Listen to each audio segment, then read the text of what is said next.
Hello.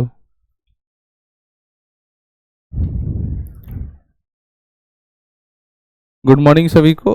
और आज हम लोग शुरू करने वाले हैं इम्पोर्टेंट पार्ट जो बहुत ही डिमांडिंग रहा है और हमारे एग्ज़ाम के दृष्टिकोण से बहुत महत्वपूर्ण है, इकोनॉमिक्स।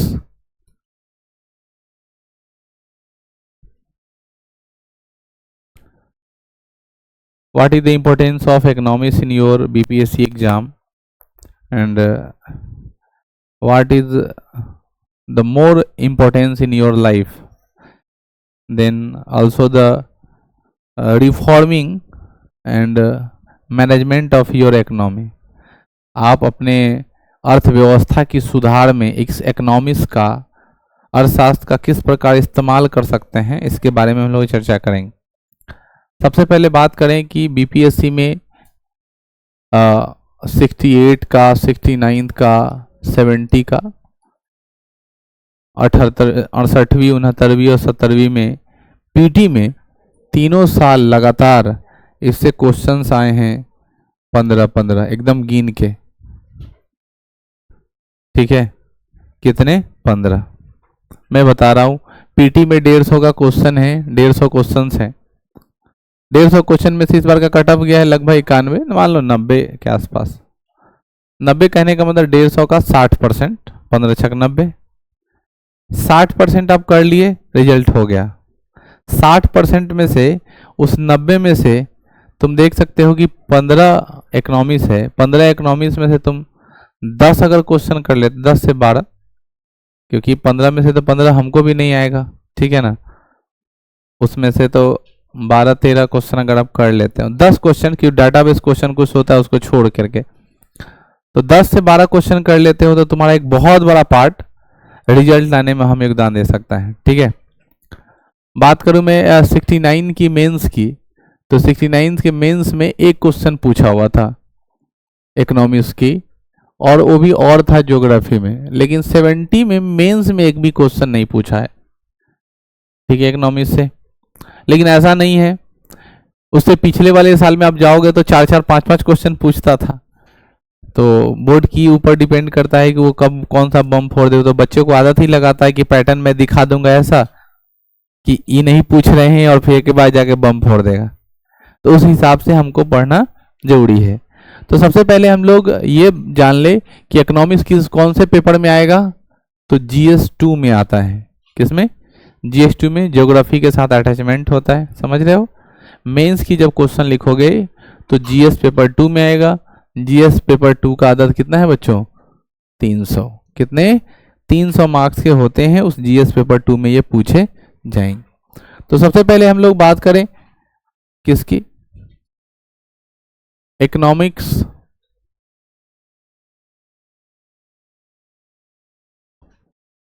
PT syllabus.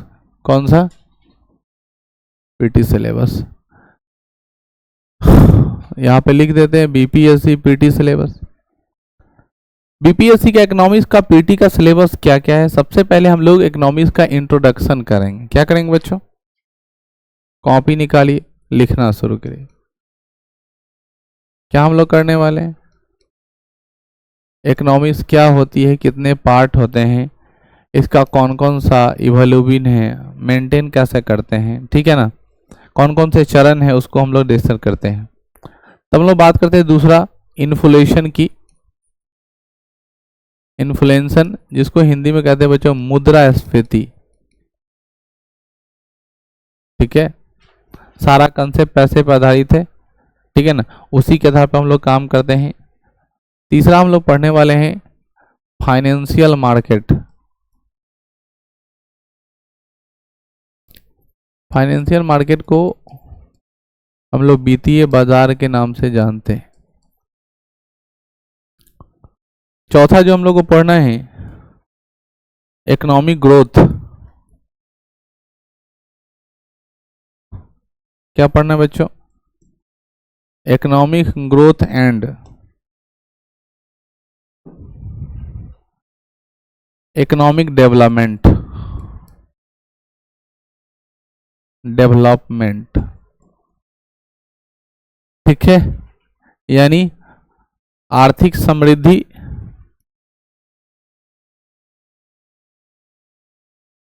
हिंदी थोड़ा कमजोर है, माफ करिएगा, एवं आर्थिक विकास।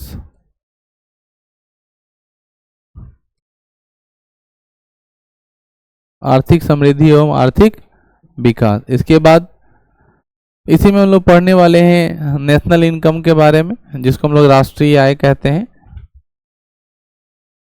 इसी का ये पार्ट है कि हमारा देश कितना ज्यादा डेवलप किया। पांचवा जो टॉपिक होगा हम लोग का, वो पढ़ने वाले हैं गरीबी, पॉवर्टी। बच्चों, गरीबी कोई पढ़ने की चीज है?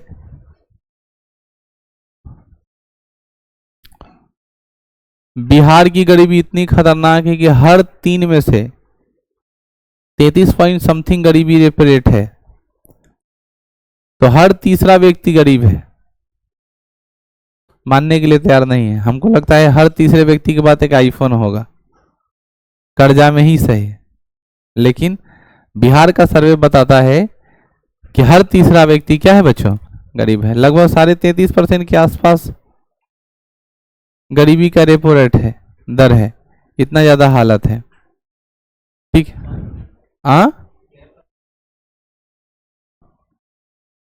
अनएम्प्लॉयमेंट,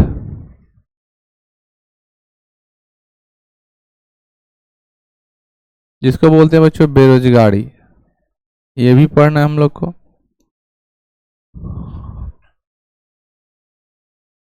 यानी हम लोग गरीबी तो पढ़े ही, बेरोजगारी भी पढ़ लिए। आगे हम लोग को पढ़ना है पब्लिक फिनांस, इसको हम लोग हिंदी में बोलते हैं बच्चों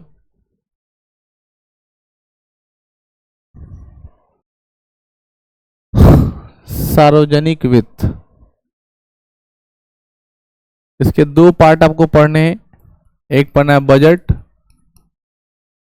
एक पढ़ना है कराधान या कर, टैक्स बोलते हैं उसको, टैक्सिज्म। ठीक है। और आखिरी में जो पढ़ना है वह है बच्चों फॉरेन ट्रेड, यानी हम लोग विदेश व्यापार के बारे में पढ़ेंगे कि किस किस से हम लोग को स्ट्रेंथ मिलेगा और हम लोग किस किस क्षेत्र से हम लोग पढ़ाई करने वाले हैं। ठीक है, फिर से मैं रिपीट करता हूं, जो हमारे लिए बहुत इंपॉर्टेंट है और एग्जाम के दृष्टिकोण से सिलसिलेवार ढंग से मैंने आपको कुछ इकोनॉमी का कुछ टॉपिक्स कराए थे। जैसे आपको जीडीपी के बारे में बताया था, एनएनपी के बारे में बताया था, एनईपी के बारे में बताया था, जीएसटी के बारे में बताया था। ठीक है ना, एनएनपी के बारे में बताया था। बहुत सारे छोटे छोटे टर्म को हमने समझाने की कोशिश की थी, ताकि मैं जब बोलूं इकोनॉमिक वर्ड समझाऊं तो आपको समझ में आए। लेकिन आज हम लोग सब्जेक्ट टू कंटेंट शुरू कर रहे हैं, आई मीन सिलसिलेवार ढंग से शुरू कर रहे, व्हाट डू मीन इकोनॉमिक्स। ठीक है, तो मैंने आपको पहले ही बताया, इसको एक बार से फिर से समझ लो कि इकोनॉमिक्स को हिंदी में अर्थशास्त्र कहते हैं। यह हमारे जीवन में इकोनॉमी को सुधारने में बहुत ज़्यादा काम आता है। इकोनॉमिक्स और इकोनॉमी दोनों अलग अलग वर्ड है। इकोनॉमी मतलब अर्थव्यवस्था, इकोनॉमिक्स मतलब अर्थशास्त्र। ठीक है, ये इकोनॉमिक्स जो होते हैं इसके 2 पार्ट होते हैं, एक माइक्रो, ठीक है ना, क्या होता है माइक्रो और मैक्रो। ठीक है ना, व्यष्टि और समष्टि। ठीक है ना, उसके बारे में हम लोग थोड़ा देर बाद चर्चा करेंगे। लेकिन मैं आपको बता रहा था कि हमारे एग्जाम दृष्टिकोण से हमारा इकोनॉमिक्स बहुत महत्वपूर्ण है, क्योंकि पीटी में कितने क्वेश्चंस लगातार हर बार 15-15 क्वेश्चन पूछ रहा है 70 तक, तो 15 क्वेश्चन बहुत बड़ा बात है। सिलेबस बहुत ज़्यादा नहीं है, इसलिए ज़्यादा घरवाने की जरूरत नहीं है। तीसरा जो अहम बात है कि इसमें रटना नहीं है। ठीक है ना, क्या नहीं करना है, रटना नहीं, सारे फिजिकल चीज़ें और समझना है। क्योंकि ये कंडीशनल बेस्ड क्वेश्चन होता है। कंडीशनल बेस्ड क्वेश्चन आपको समझ में आ जाएगा तब जब आप चीज़ों को समझे रहिएगा। मैंने आपको ये भी बताया कि 69 के मेंस में एक क्वेश्चन पूछा हुआ था, ठीक है, लेकिन वो ज्योग्राफी के साथ और में लगा के आया था, तो इकोनॉमिक्स को छोड़ करके लोग ज्योग्राफी का क्वेश्चन टच किया, या हो सकता है जो इकोनॉमिक्स पढ़ा होगा वो इकोनॉमिक्स के क्वेश्चन को सॉल्व किया होगा। लेकिन मैं बात करूँ इस बार 70 मेंस में एक भी क्वेश्चन इकोनॉमिक्स से नहीं आया है, ठीक है ना, दुख की बात है। लेकिन हम गारंटी के साथ करें कि 71 में 2 पक्का ठांसेगा, ठीक है, क्योंकि इस बार जो बच्चा तैयारी कर रहा होगा वो क्वेश्चन पैटर्न देखा और देखा इकोनॉमिक्स को ड्रॉप कर रहा है धीरे धीरे, तो वो क्या करेगा, वो भी ड्रॉप करेगा और अगले साल फिर, ठीक है ना, देखने को मिल जाएगा, शैतानी मन में रहता है, इसीलिए आप तैयारी करें। सब्जेक्ट टू कंटेंट में मेंस का सिलेबस अलग है, पीटी का सिलेबस अलग है, इसलिए हम लोग पहले किसकी चर्चा कर रहे हैं, पीटी के। पीटी में क्या क्या पढ़ना है हम लोग को, पहले इकोनॉमिक्स का इंट्रोडक्शन पढ़ना है, फिर इन्फ्लेशन मुद्रास्फीति पढ़ना है, फिर फाइनेंशियल मार्केट वित्तीय बाजार पढ़ना है, फिर economic growth and economic development मतलब आर्थिक समृद्धि और आर्थिक विकास पढ़ना है, जिसमें हम लोग नेशनल इनकम के बारे में पढ़ेंगे जो आपको अलग से मैंने आपको पढ़ा दिया था, राष्ट्रीय आय जिसको हम लोग कहते हैं, पॉवर्टी पढ़ना है, अनएम्प्लॉयमेंट पढ़ना है मतलब बेरोजगारी पढ़ना है, और 9th की अगर आप बुक पढ़ते हो 9th क्लास की तो चैप्टर नंबर 2 में आपको मिल जाएगा गरीबी और चैप्टर नंबर 3 में मिल जाएगा बेरोजगारी, ठीक है ना, वहां से आप इसको पढ़ सकते हो, लेकिन इतना डीप ना है, फिर आपको दूसरे ढंग का पढ़ा जाएगा, लेकिन आपको समझ में आना चाहिए, ठीक है। अगला हम लोग को पढ़ना है पब्लिक फाइनेंस, जिसमें हम लोग सार्वजनिक वित्त के बारे में पढ़ेंगे जो सबके लिए होता है। एक क्वेश्चन बहुत ज्यादा चर्चित है बच्चों, ये टैक्स, ठीक है ना, कराधान जिसको हम लोग बोलते हैं। आप में से क्वेश्चन, आप सबसे क्वेश्चन पूछ रहा हूं कि टैक्स क्यों लेते हैं, टैक्स का क्या कारण है, टैक्स लेते क्यों है। गारंटी के साथ सबका यही जवाब होगा कि टैक्स लेने से सरकार को पैसा होता है। टैक्स क्या है, इनकम सोर्स ऑफ गवर्नमेंट आपके नजर में, लेकिन एक इकोनॉमिक्स का विद्यार्थी होने के नाते मैं आपको बताऊंगा टैक्स गवर्नमेंट को इनकम का सोर्स नहीं है, टैक्स जो है वह अमीरों और गरीबों के बीच में सामंजस्य स्थापित करने का तरीका है। अब जैसे तुम्हारे पास बहुत ज्यादा पैसा हो गया तो तुमको हम डायरेक्ट धमकी देकर पैसा तो नहीं ले सकते हैं, तो हमने एक संवैधानिक रूल बनाया कि ज्यादा पैसा है उसमें से कुछ हमको दो। अभी हम पैसा क्या करेंगे, तो गरीब का कल्याण में इस्तेमाल करेंगे। आज के समय जो आप लोग को जो टैक्स के देते हैं उस टैक्स का पैसा से तभी ना सरकार प्लानिंग बनाती है कि ये योजना लाओ, वो योजना लाओ, ये पेंशन दो, वो पेंशन दो, सारा व्यवस्था करे। वो कहां से आ रहा है, अमीर को पैसा लेकर के गरीब में बांटने का जो स्ट्रेंथ है वो सरकार काम कर रहे। अब कभी कभी सरकार पगला जाता है तो अमीर का पैसा लेकर अमीर को फायदा पहुंचाने लगता है, तो हम लोग गलत बोलते हैं। तो टैक्स का कतई मतलब नहीं कि सरकार को इनकम है, टैक्स का एकमात्र मतलब क्या होता है, सामंजस्य स्थापित है, वो खाई को भरने की कोशिश करना जिस खाई में गरीबी क्या हो रहा है, पनप रहा है, ठीक है ना, और गरीबों और अमीरों के बीच में वो खाई को क्या करना होता है, खत्म करना। समझ में आ रही है हमारी बात। तो टैक्स क्यों लेते हैं, और फॉरेन ट्रेड हम लोग को पढ़ना है जिसको हम लोग बोलते हैं विदेश व्यापार। ये तो हो गई बच्चों किसकी सिलेबस, ये सिलेबस हम लोगों ने किया है पीटी की। अब हम लोग सिलेबस करते हैं मेंस की। मेंस की सिलेबस में क्या करना है, बड़ी मजेदार बात है। मेंस की सिलेबस में क्यों, मतलब क्या है, क्या था और क्या होगा पर चर्चा करते हैं।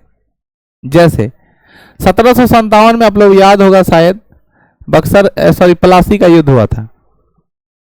1757 के बाद अंग्रेजों ने किस प्रकार आजादी से लेकर के 1947 तक हमारे अर्थव्यवस्था को, हमारे इकोनॉमी को किस प्रकार डैमेज किया, तोड़ा, बढ़ाते बढ़ाते खराब हो गया उसकी इकोनॉमी, फिर हमारे देश को तोड़ करके अरे हम लोग के भागा क्यों, वो अंग्रेज क्यों भागा यहाँ से, उसकी इकोनॉमी खराब हो गई, अर्थव्यवस्था नहीं चल पाया, परेशानी हो गई, छोड़ के भाग गया।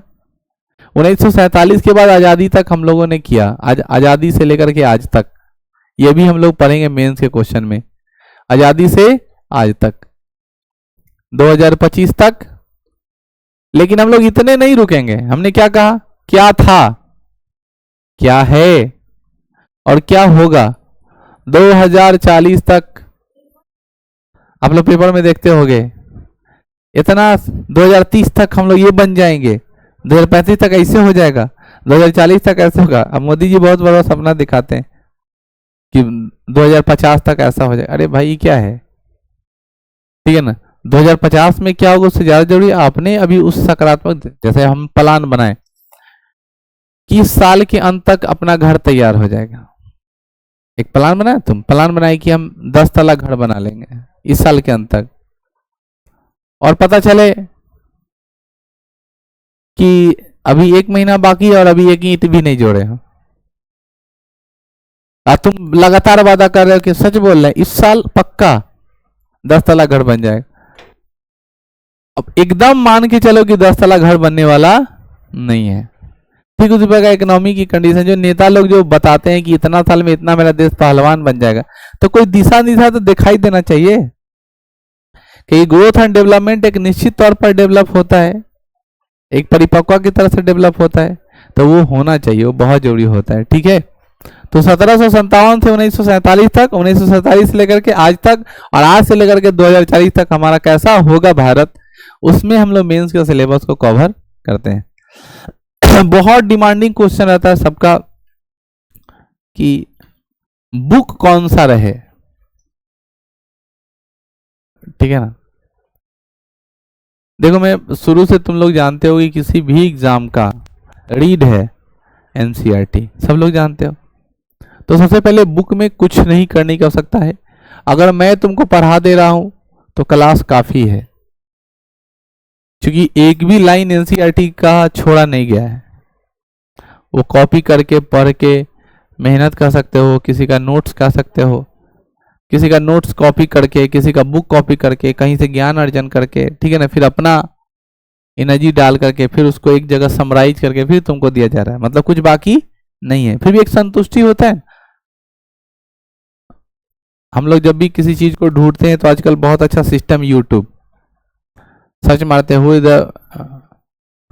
What is the famous book for या important book for BPSC for economics, आ गया, लिस्ट आ जाएगा। उसमें एक टॉपर आदमी का वीडियो रहेगा जो बीपीएससी टॉप किया है, उस पर व्यू ज्यादा आ रहा है और आप उससे पूछ रहे हो, वो आदमी प्रेफर कर देगा, वो कंपनी वाला उसको पैसा दे दे। एगो खान सर का मतलब बहुत अच्छा भक्त आदमी कह सकते हो कि सऊदी अरब में भेड़ चरा रहा था, तो वहीं से बोल दिया, खान सर हम आपसे बहुत प्यार करते हैं, देखिए हम 1500 भेड़ को चराते हैं, भाइयों खान सर तक वीडियो पहुंचा देना।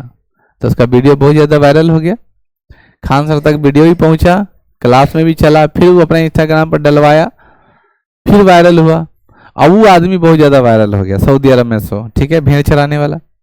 भेड़ चराने वाले को 60,000 रुपए का जुआ का ऐड करने के लिए उसको दे दिया, मतलब ऑफर। जैसे आप फेमस होते हैं तो आपको किससे पैसा मिलता है, ऐड से। अब वो ऐड करने के लिए उसको दे दिया।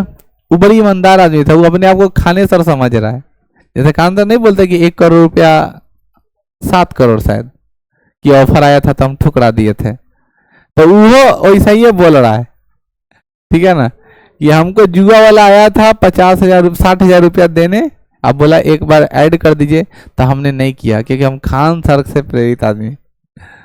बताओ, तुम भेड़ चराने वाले ससुरी, तुम खान सर, तो उसके पास नॉलेज है, तो नॉलेज के दम पाएगा, तुम जिंदगी में भेड़े ना चराओगे, दूसरा क्या करोगे, क्योंकि तुम्हारा काम वही है। वो बेवकूफ को ले लेना चाहिए था, ठीक है ना। लेकिन क्या कहिएगा, मॉरल किस्मत, सब जगह शराब मिल रहा है, सब जगह सिगरेट मिल रहा है, सभी जगह गुटखा मिल रहा है, लेकिन हम नहीं खाते हैं, हम नहीं खाते हैं।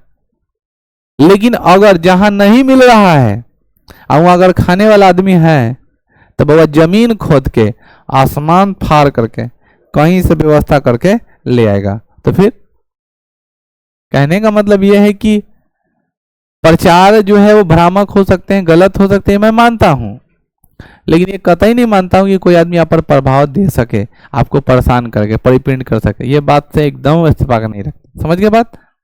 तो सबसे पहले तो आपके लिए क्लास काफी है, किसी कोई दिक्कत नहीं है।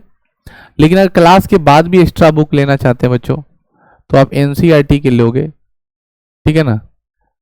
सीबीएसई में 11th क्लास में मिलेगा, बिहार बोर्ड में 12th क्लास में मिलेगा, ठीक है।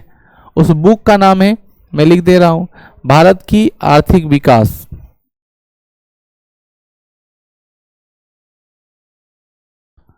गूगल पे सर्च कर लो,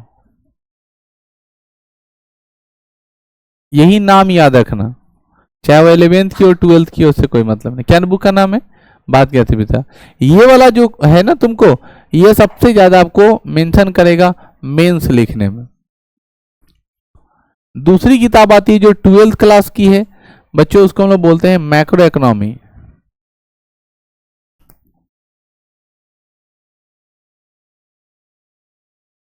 समष्टि शास्त्र इसको बोलते हैं।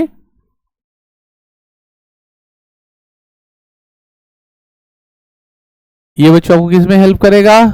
पीटी में करेगा। ये 12th की एनसीईआरटी है, ये 11th 12th दोनों की एनसीईआरटी है, क्योंकि सीबीएसई बिहार बोर्ड का अलग अलग लोचा है। समझ में आई?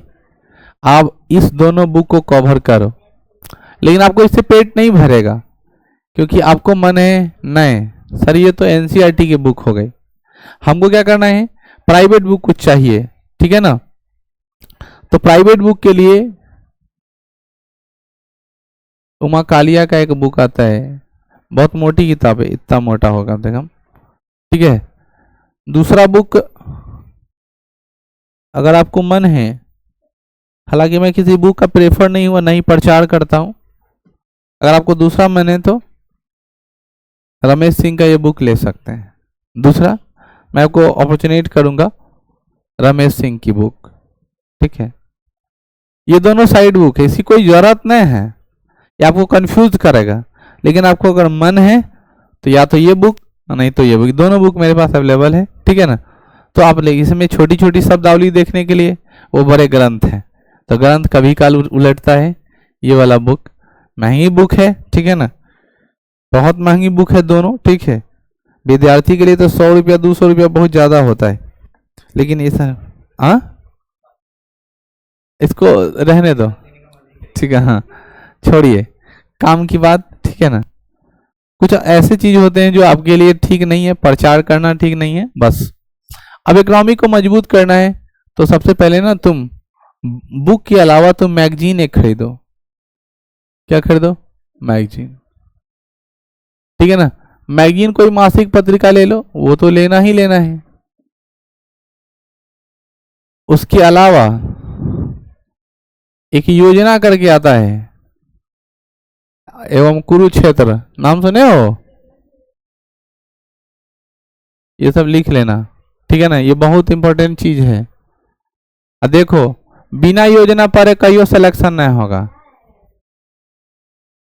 पत्रिका आता है, ठीक है ना, मिलता है मैगजीन जैसा है, ठीक है ना। अगर ये तुम नहीं पढ़ोगे ना, नहीं होने वाला है, कुछ नहीं होगा, ठीक है ना। ये तो जो यूट्यूबर जो खाली डिंग डंग मार रहा है उसका अफेयर में नहीं पढ़ना, हम अपना एक्सपीरियंस बता रहे हैं। नाम है, जैसे जैसे तुम रामचंद्रा है, जैसे कोई आदमी बोलता है ना कि बोलता है कि जैसे किसमें माँ नहीं रहता है, जिस प्रकार किसमें ना नहीं है उसी तरह, ऐसा कुछ शायरी बनाया था ना, भूल गए। नाम से ज्यादा इफेक्ट ना रखो, ठीक है, नाम से इसका कोई ताल्लुकात नहीं, इसका नाम अलग है, इसका नाम अलग। तो योजना एवं कुरुक्षेत्र के बारे में आप रख सकते हो, ठीक है। और इसके बाद अगर आपको और कुछ लेना है तो आप न्यूज़पेपर पढ़ो। कौन सा पेपर?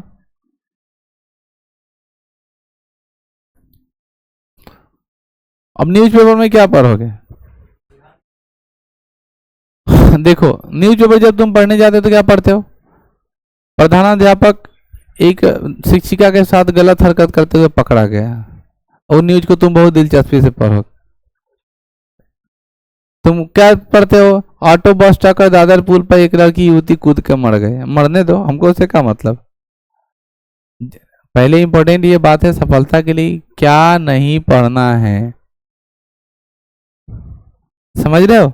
क्या नहीं पढ़ना, हमको विद्वान नहीं बनना, तुमको विद्वान की जरूरत नहीं है। देखते हो टीचर बहुत अनुभवी होता है, लेकिन एग्जाम में जाता है तो अपने टाइम बोल देता है, टाटा फिश फिश। क्यों? क्योंकि उस सब्जेक्ट में बहुत ज्यादा डीप है, उसके पास नॉलेज भी बहुत ज्यादा हो गया है, लेकिन इतना ना ज्यादा हो गया कि हर को वो शक के नजरिए से देखता है। इसे लोग कहता है कि पुलिस वाला आदमी से ब्याह नहीं करना चाहिए, ठीक है ना। अगर तुम्हारा हस्बैंड पुलिस वुलिस हो गया, मान लो, वो हमेशा तुमको शक के नजरिए से, हर मतलब वो एसीपी प्रदुमन वाला नहीं है, कुछ तो गड़बड़ है, ठीक है ना, उसी तरह करेंगे। आप लोग जाओ उधर जाओ, तो एसीपी प्रदुमन जो है उसी तरह उंगली जैसे हिलाता है ना, उसी तरह वो हिला हिला के शक के नजरिए से देखेगा। सेम बात वही है भाई। जब जब आप न्यूज पेपर पढ़ोगे ना, तो न्यूज पेपर में आप एकदम कॉन्फिडेंट होकर के ध्यान में रखो, ठीक है ना, कि हमें क्या करना है और क्या नहीं करना है। जैसे जिस लाइन को पढ़ना है, जिस पेपर को पढ़ना है, उस पेपर को तुम आज तक पढ़े ही नहीं।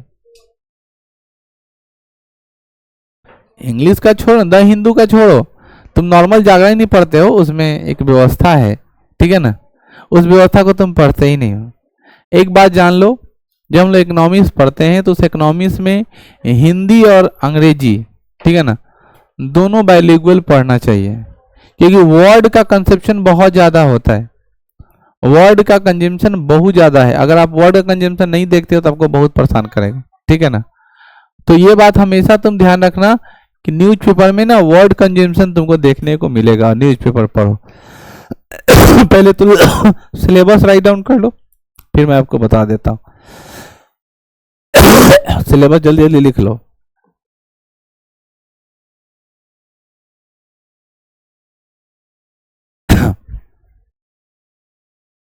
तुम नहीं चेक करवाया था शुरू में? क्या कर रहा था? तुम तो लेट से नहीं आई है, कल का बात बोल रहे हैं हम, बात कर रहे हैं अब भी। कल का करने हैं।